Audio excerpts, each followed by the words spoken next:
ইয়াকুব ও আনাস তারা চাচাতো ভাই। আত্রাই নদীর পাশে কাটেঙ্গা গ্রামে তারা বাস করত।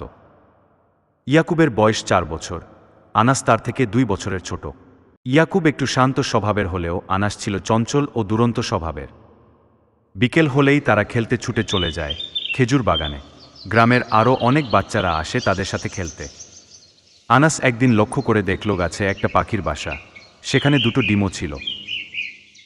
সে তার চাচাতো ভাই ইয়াকুবকে ডেকে এনে পাখির বাসা দেখায়। ইয়াকুব আনাসকে বলল, এখানে যে পাখির বাসা আছে এই কথা কাউকে বলবে না। কিন্তু দূর থেকে সোহেল তাদের সব কথা শুনে ফেলে। এভাবে কিছুদিন যাওয়ার পর তারা দেখল ডিম ফুটে পাখির 2টো বাচ্চা হয়েছে।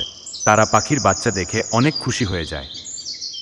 হঠাৎ একদিন তারা দেখল পাখির বাচ্চা 2টো বাসায় নেই। তারা অনেক মন খারাপ করল। কিন্তু সেদিন আবার সোহেলও খেলতে আসেনি। আনাস বলল, ভাইয়া, সোহেল আজকে খেলতে আসেনি, চলো আমরা তার বাড়িতে গিয়ে দেখি সে নিয়ে গেছে কিনা। তারা সোহেলের বাড়ি যেয়ে দেখে সে পাখির বাচ্চা 2টো নিয়ে খাঁচায় বন্দি করে রেখেছে। 2 ভাই সেখান থেকে বাচ্চা 2টো নিয়ে আবার পাখির বাসায় রেখে দেয়। পাখির বাচ্চার বাবা মা বাচ্চাদের পেয়ে অনেক খুশি হয়ে যায়, আর 2 ভাইও খুশি মনে বাড়ি ফিরে যায়।